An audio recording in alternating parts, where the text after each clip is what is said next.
interesting is the opening of this hub here, the media hub, where freelance journalists or any Kenyan for that matter who would want to come and do anything journalism has space. And also have encouraged them to know that we have digital hubs coming up in all the wards of Kenya, electoral wards, which are 1,450. And also we shall have space for journalists to work in those digital hubs. So Kenya is growing digitally, and I'm happy that we are able to facilitate and make this happen. To a journalist or to a Kenyan, it's illegal. And that's why I'm happy, because I've scanned through the document that is launched, and we should be able to offer protection to journalists to do your work, because your work is important also for the world to know what is it that is happening in the elections that are coming. And you have started quite early. So we are promising to be able to facilitate, and where we go wrong, let us know. You understand? Also, we are talking about responsible journalism. You cannot be able to be a journalist and participate in campaigns or in saying this is a better person than the other or so and so. You should be neutral so that you give neutral, proper coverage. And this is what we ask of journalists. And then as government, we facilitate and make sure that every Kenyan is safe from wherever it is that they operate in any environment. It's the duty of government to make sure that we protect life and property. And we hope that also Kenyans will take their role of making sure that their country is safe. It starts with you. In any law that is going to stop live streaming. This is street talks. And if it is going to become a bill, let us discuss the bill. One thing we enjoy in our Constitution 2010 is protection of free media, right? Right to information is under Section 35 of our Constitution. Every Kenyan has a right. So really, let's make this space enjoyable to chaguane, tumaliza uchaguzi na maisha iendelee. You know, Kenyans are very political. Wanapenda siasa sana. Lakini tufanye siasa ya kupeleka nchi yetu mbele. Sio siasa ya... You know, in journalism, I was saying earlier, utapata journalist anakuja kuniuliza the negative. So you've already formed an opinion about me. You understand?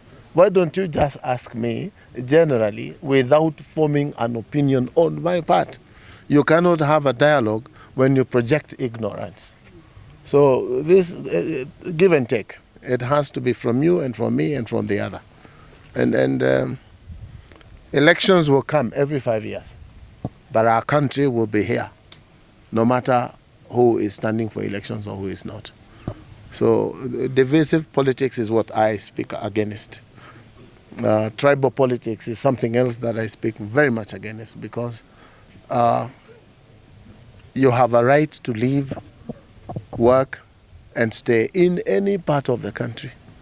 So when you start sectionizing the country on geographical division or tribal division, you are not making your country. You want to break your country.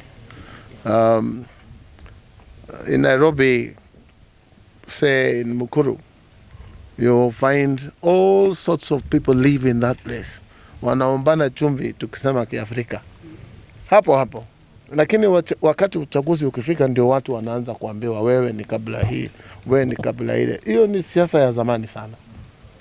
Let us accept that we all belong here. This is our country. Elections will come and go. And also elect the people who can take the country to the next level.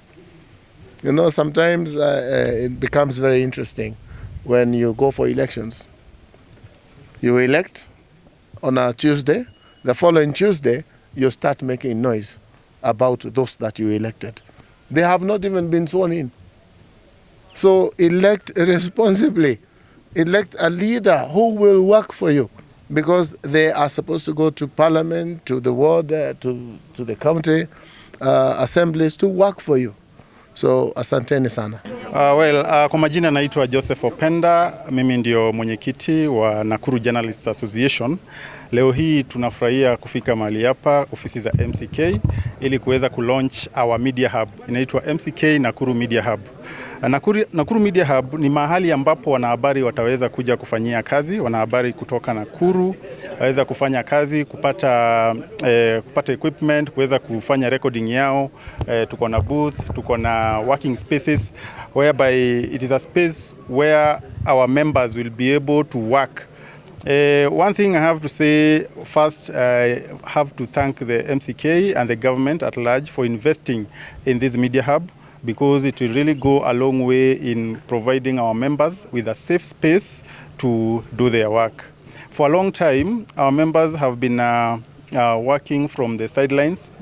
Some of them have been working from the cyber, ambazo zimekuwa very expensive to them, and we feel that with the fully equipped media hub, fully equipped with internet, laptops and desks, it will be convenient for our members to do their work without a lot of inconvenience.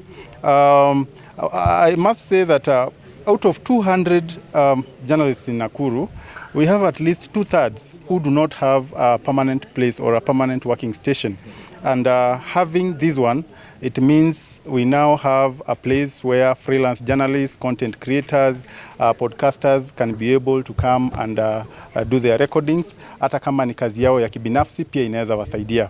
The Media Hub will be managed by the Nakuru Press Club, which is under the Nakuru Journalists Association, and we believe that it's going to help us as a fraternity. My call will be to journalists to make use of this media hub, take ownership of it, and use it responsibly to advance their professionalism. You understand that we've just come from the launch of MCK strategic plan and election guidelines for 2027.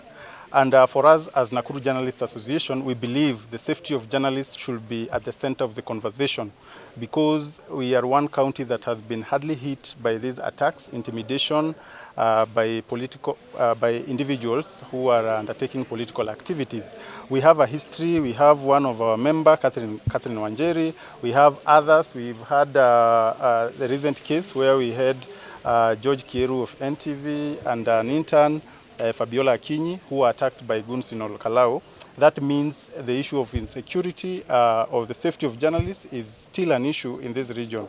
So ours will be a call to the Media Council of Kenya, the government, and all the other stakeholders to make sure that we have a good working environment and ensure the safety of our members, so that we can be able to report these elections accurately and objectively without fear or intimidation or harassment by political operators. So apart from issuing statement, we believe that this is a good gesture, because one, it will provide a safer working environment, and from there we believe that should there be a case of any harassment, assault or intimidation against our members, more needs to be done in terms of taking legal actions against the perpetrators, and also looking at the welfare of the journalists, especially by providing the psychosocial support that is needed for them to continue working in such an environment. Hi, my name is Purity Kinuthia, a journalist based in Nakuru. Today we are here for the launch of the Nakuru Media Hub. We're excited that ladies will find an avenue to work from, a safe space where we have equipment. Mandhari ni mazuri pia, and we are happy about it. Thank you to MCK and the government at large for ensuring that journalists hapa Nakuru tuko na mahali tunaweza fanyia kazi other than the offices, and those who don't have offices have a place to come to. I think let's embrace this place and let's win together. Thank you. Media Council of Kenya.